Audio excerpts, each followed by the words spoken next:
नमस्ते। Last lecture में हमने बायोटिक और एबायोटिक कंपोनेंट्स के बारे में पढ़ा था। इस लेक्चर में हम देखेंगे relationship between abiotic and biotic component, यानी कि एबायोटिक और बायोटिक मतलब living things and non living things के साथ क्या क्या रिलेशनशिप है। There is an interdependence not only between different biotic components but also between abiotic and biotic components of the environment। क्या बोल रहे हैं, सिर्फ बायोटिक और बायोटिक अथवा तो एबायोटिक और एबायोटिक, सिर्फ इनके बीच में अंदर ही अंदर इंटरडिपेंडेंस नहीं है, एक दूसरे के ऊपर डिपेंड नहीं है, बल्कि एक दूसरे के ऊपर यानी कि एक बायोटिक और दूसरा एबायोटिक, ये दोनों के बीच में भी रिलेशनशिप है, यानी कि ये दोनों भी एक दूसरे के ऊपर डिपेंड है। समझ में आ रहा है क्या? एक बायोटिक और दूसरा बायोटिक, ये दोनों तो एक दूसरे के ऊपर डिपेंडेंट हो गए ही, उसी तरह ए बायोटिक और ए बायोटिक भी होगी, लेकिन एक ए और दूसरा ए, इन दोनों के बीच में भी डिपेंडेंस है और इनके भी कुछ रिलेशनशिप है। For example, animal depends on plants for food and plants depends on nature of sunlight. जैसे कि एनिमल किसके ऊपर डिपेंड है? प्लांट्स के ऊपर। किस लिए? तो कि फूड के लिए। और प्लांट्स किसके ऊपर डिपेंडेंट है? तो कि सनलाइट के नेचर के ऊपर। Carbon dioxide and water to prepare food. Plants किसके ऊपर डिपेंड है? सनलाइट के ऊपर, कार्बन डाइऑक्साइड के ऊपर और वाटर के ऊपर डिपेंडेंट है, ताकि फूड को प्रिपेयर करने के लिए। ये इसके ऊपर, एनिमल्स प्लांट्स के ऊपर और प्लांट्स इन सभी के ऊपर डिपेंडेंट है। उसी तरह similarly plants and animal needs water and air to survive. लेकिन उसी तरह प्लांट्स और एनिमल्स को भी क्या ज़रूर है? वाटर और एयर की ज़रूरत है जीने के लिए। यानी कि एक दूसरे के ऊपर डिपेंडेंट है, दूसरा तीसरे के ऊपर डिपेंडेंट है, किसी के बिना कोई जी सकता नहीं है, सभी को एक दूसरे की ज़रूरत है। When they die, decomposer reduce their dead bodies। और जब वो डाई हो जाते हैं, प्लांट्स हो या एनिमल, जब वो मर जाते हैं, तब कौन रिड्यूस करता है उनके डेड बॉडीज़ को? डीकम्पोजर। डीकम्पोजर में कौन आते हैं? बैक्टीरिया, माइक्रोब्स, फंगा, ये सभी डीकम्पोजर में आते हैं, जो क्या करते हैं? उस डेड बॉडीज़ को रिड्यूस करते हैं इनटू न्यूट्रिएंट्स। वो भी किस में? तो कि न्यूट्रिएंट्स में, और वो सभी न्यूट्रिएंट्स सॉइल तक वापस दे देते हैं and return them to the soil. Thus the nutrients taken up by the biotic factor from the abiotic environment are ultimately returned back to the environment।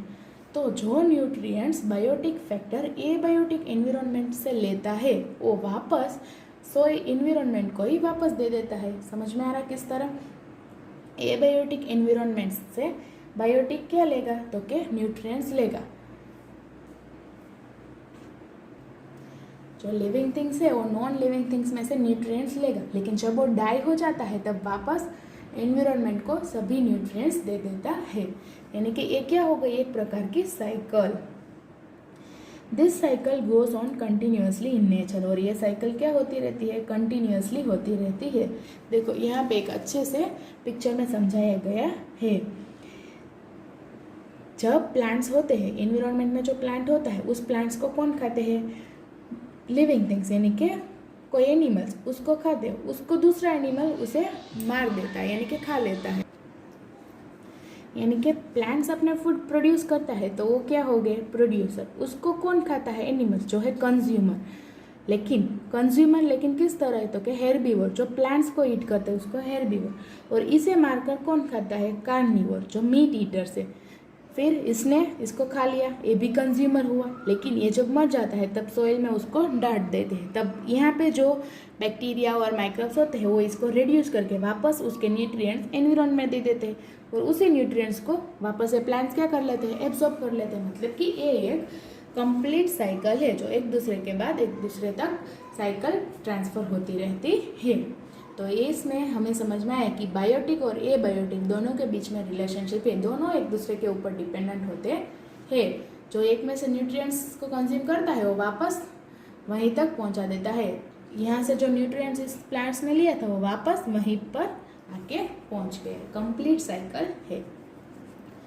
उसके बाद है human being and the environment, यानी कि human being यानी कि हम, और environment यानी कि नेचर के एनवायरनमेंट के बारे में पढ़ेंगे। All organisms, including human being, depend on the environment to fulfill their needs। सभी ऑर्गेनिज्म, जो भी ऑर्गेनिज्म है वो सभी ऑर्गेनिज्म जिसमें ह्यूमन बीइंग भी होते हैं वो सभी किसके ऊपर डिपेंड है, तो कि एनवायरनमेंट के ऊपर ही आधारित है, डिपेंडेंट है। क्या करने के लिए, तो कि अपनी ज़रूरत को पूरी करने के लिए, टू फुलफिल देयर नीड्स, अपनी ज़रूरत को पूरी करने के लिए किसके ऊपर डिपेंडेंट है, तो कि एनवायरनमेंट के ऊपर ही डिपेंडेंट है, उसी के ऊपर आधारित है।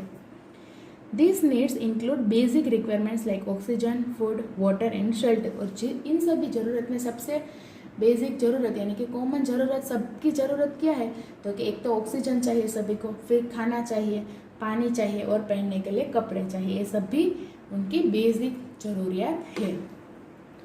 Apart from this other needs like medicine etcetera, और सिर्फ यही नहीं, कुछ लोगों को मेडिसिन की भी ज़रूरत होती है, are also fulfilled by it. लेकिन ये मेडिसिन भी कहाँ से आती है, एनवायरनमेंट में से ही आती है ना, ऐसे तो नहीं कि वो चमत्कार से बनी है, मिलती कहाँ से है, इसी एनवायरनमेंट से ही मेडिसिन भी बनती है।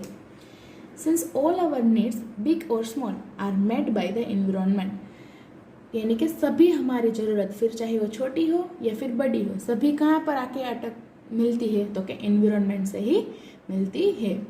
A healthy environment is absolute necessary for our well being, और एक हेल्दी एनवायरनमेंट हमें हमारे हेल्दी रहने के लिए नेसेसरी है, यानी कि ज़रूरी है। अगर एनवायरनमेंट ही पोल्यूटेड होगा तो हम कैसे हेल्दी रह सकते हैं, यानी कि हमारे सभी बेसिक नीड किसके ऊपर है, एनवायरनमेंट के ऊपर, और उसका हेल्दी रहना बहुत ज़रूरी है। However man always has tried to bring changes in it to suit his convenience। लेकिन जो मैन होते हैं यानी कि हम सब क्या करते हैं, तो कि अपने कन्वीनियंस के लिए चेंजेस लाते रहते हैं, जिस तरह की ज़रूरत है वहाँ पे अपने आप को चेंज कर लेते हैं। Due to this he is continuously degrading the quality of environment which is ultimately affecting him only।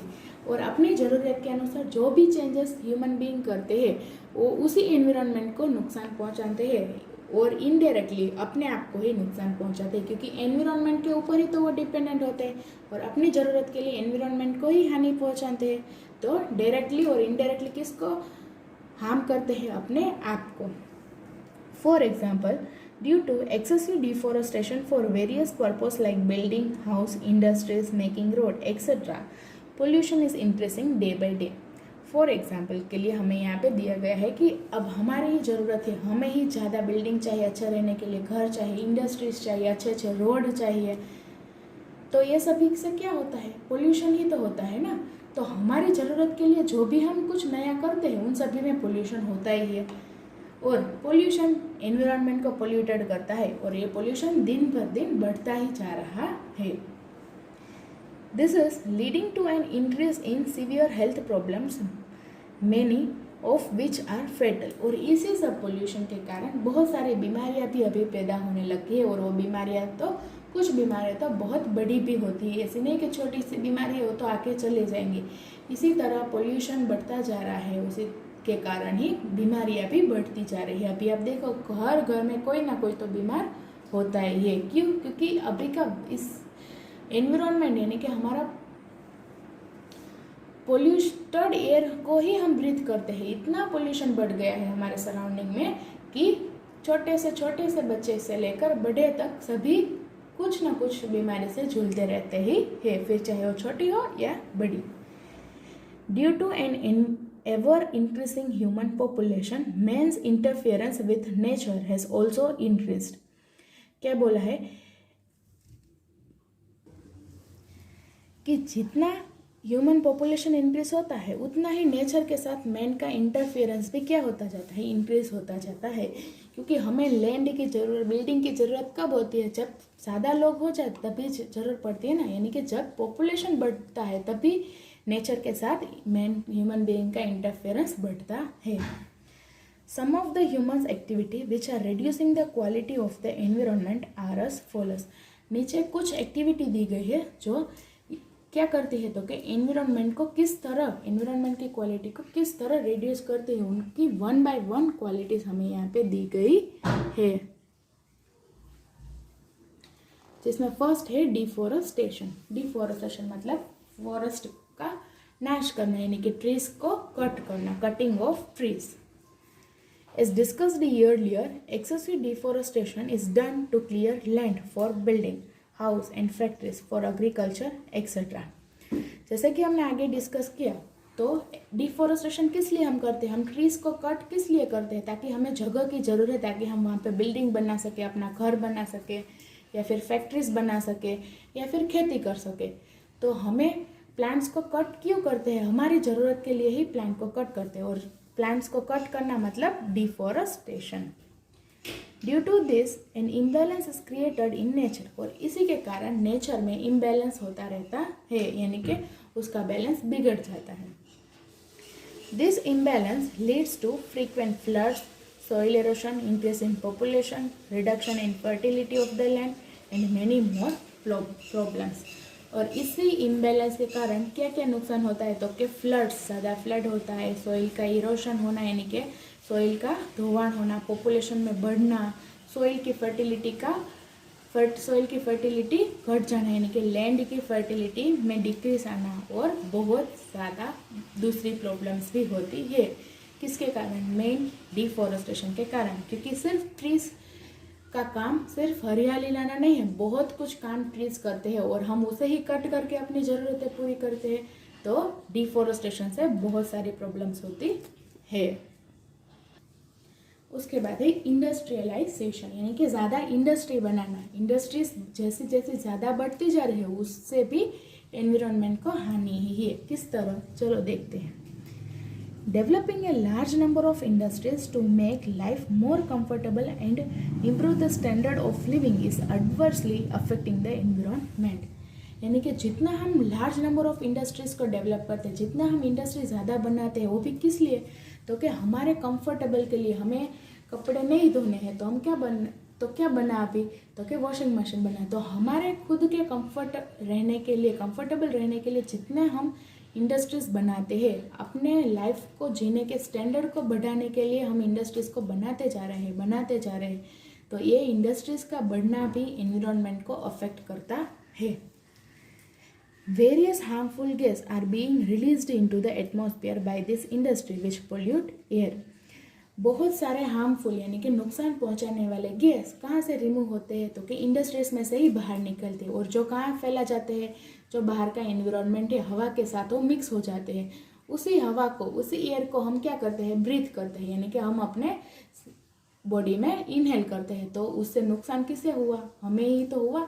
हमारी ज़रूरत के लिए हमने इंडस्ट्रीज बनाई, उसमें से जो गैस रिमूव हुआ वो एयर के साथ पोल्यूट हो गया, और उसे हम ब्रीथ करके अपने ही हेल्थ को क्या करते हैं, नुकसान पहुंचाते हैं. Similarly, harmful chemicals and huge amount of waste from industries is disposed into the water bodies. एक तो उसका जो नुकसान पहुंचाने वाला गैस रिमूव होता है, उसके कारण भी हमें नुकसान होता है. और दूसरा जो उनका केमिकल्स और जो भी गंदगी, जो भी वेस्ट होता है, वो सभी कहाँ पे जाके मिक्स होता है. कोई नदी हो अथवा तो कोई बड़ी वाटर बॉडीज हो, वहाँ पे जाके इन सभी वेस्ट को इंडस्ट्रीज वाले लोग क्या करते हैं, वहीं पे इन सभी वेस्ट को मिक्सअप कर देते हैं. तो उसी वहीं का पानी तो हम किसी ना किसी यूज़ में लेते ही होंगे, वहाँ से ना ले रहे, लेकिन उसी का पानी दूसरे पानी में मिक्स होगा और उस पानी को हम यूज़ करेंगे. तो ये भी क्या हुआ, वाटर पोल्यूशन हुआ ना. इंडस्ट्रियलाइजेशन से एक तो एयर पोल्यूशन होता है और दूसरा वाटर पोल्यूशन भी होता है. These are not only killing aquatic organism but also injurious to human health. और जो वाटर में जो पोल्यूशन होता है वो सिर्फ ऑर्गेनिज्म, एक्वेटिक ऑर्गेनिज्म के लिए हानि नहीं है, हमारे लिए भी उतना ही हानि है, ह्यूमन के हेल्थ के लिए भी उतना ही इंजूरियस है. क्योंकि डायरेक्टली और इनडायरेक्टली हम उसी पानी का यूज़ करते हैं, फिर चाहे हम खाने में करते हो या फिर अपने डेली पर्पज़ में. लेकिन यूज़ तो हम उसी पानी का ही करते हैं, क्योंकि इतना पानी तो अवेलेबल है नहीं कि इंडस्ट्री अपना जहाँ पे वेस्ट को डिस्पोज करती है वो पानी हमारे घर तक ना पहुँचे, ऐसा तो पॉसिबल है ही नहीं. वो डायरेक्टली और इनडायरेक्टली हमारे घर तक ही पहुँच जाता है. तो इंडस्ट्रियलाइजेशन भी एक पॉइंट है. किस लिए, तो कि एनवायरनमेंट को पोल्यूट करने के लिए, उसको हानि पहुँचाने के लिए. उसके बाद है increasing number of vehicle. Last point है इंक्रीजिंग नंबर, यानी कि व्हीकल्स का ज़्यादा इस्तेमाल भी एनवायरनमेंट को अफेक्ट करता है. With the increase in human population number of vehicles are also increasing. जैसे जैसे लोग बढ़ते गए, जैसे जैसे पॉपुलेशन बढ़ता गया, उसी तरह व्हीकल्स का यूज़ करना भी बढ़ता ही गया। अब आप एक ही घर में देख लो, एक घर में लोग 4 रहते होंगे, लेकिन उनके पास व्हीकल्स 2 हो गए, 4 हो गए, अथवा तो 3 हो गए। एक पर्सन टू पर्सन सभी के पास व्हीकल्स होते हैं। फिर लड़का हो तो बाइक, लड़की हो तो स्कूटी। तो एक ही घर में इतने सारे व्हीकल्स है, तो ये भी स्मोक प्रोड्यूस करते हैं। Due to this harmful gas, smoke etcetera are released in the atmosphere. तो ये जब व्हीकल्स होते हैं ऐसे तो चलते नहीं, ये क्या रिलीज करते हैं? गैस, हार्मफुल गैस और स्मोक को बाहर रिलीज करते हैं। और ये कहाँ से पे जाके मिक्स हो जाते हैं? तो कि हमारे एनवायरनमेंट में। तो इससे भी हमारा एटमॉस्फेयर अफेक्ट होता है। Besides air pollution, vehicle also create noise pollution. तो जो ये गैस मिक्सअप होता है ये एयर पोल्यूशन तो क्रिएट करता है, लेकिन ये दूसरा नॉइस पोल्यूशन भी क्रिएट करता है। क्योंकि जब भी कोई व्हीकल स्टार्ट होता है अथवा तो चलता है तो वो बहुत सारा साउंड क्रिएट करता है, तो उसके कारण नॉइस पोल्यूशन भी क्रिएट होता है। Through various sound like blowing of horn. जैसे ही व्हीकल ज़्यादा हो गए उतना वो हॉर्न भी ज़्यादा क्रिएट करेंगे, तो नॉइस पोल्यूशन भी क्रिएट होता है। किस लिए? तो कि नंबर ऑफ व्हीकल्स का यूज़ करने के लिए। अगर एक ही जगह पे हमें जाना है तो पहले बाइक लेके गए तो दूसरा थोड़ी देर के बाद स्कूटी लेके जाएंगे। तो इस तरह के यूज़ को हम अवॉइड करेंगे, एक ही साथ चले जाएंगे, अथवा तो अलग अलग बाइक्स का इस्तेमाल ना करके थोड़ा व्हीकल्स का यूज़ हम कम करेंगे तो भी हमारे एनवायरनमेंट के लिए अच्छा है। तो आज हमने देखा ह्यूमन बींग्स और एनवायरनमेंट के बारे में, और बायोटिक और एबायोटिक के बीच में क्या रिलेशनशिप है उसके बारे में। आज का आपका होमवर्क है 3 टॉपिक्स कि डिफॉरेस्टेशन की वजह से क्या क्या नुकसान होते हैं, इंडस्ट्रियलाइजेशन की वजह से, और नंबर ऑफ व्हीकल्स। इन सभी के कारण एनवायरनमेंट को क्या अफेक्ट करते हैं इसके बारे में आपको रीड एंड लर्न करना है। चलो नेक्स्ट लेक्चर में हम इसका कंटिन्यू देखेंगे। यहाँ पे ये टॉपिक कंप्लीट होता है। नमस्ते।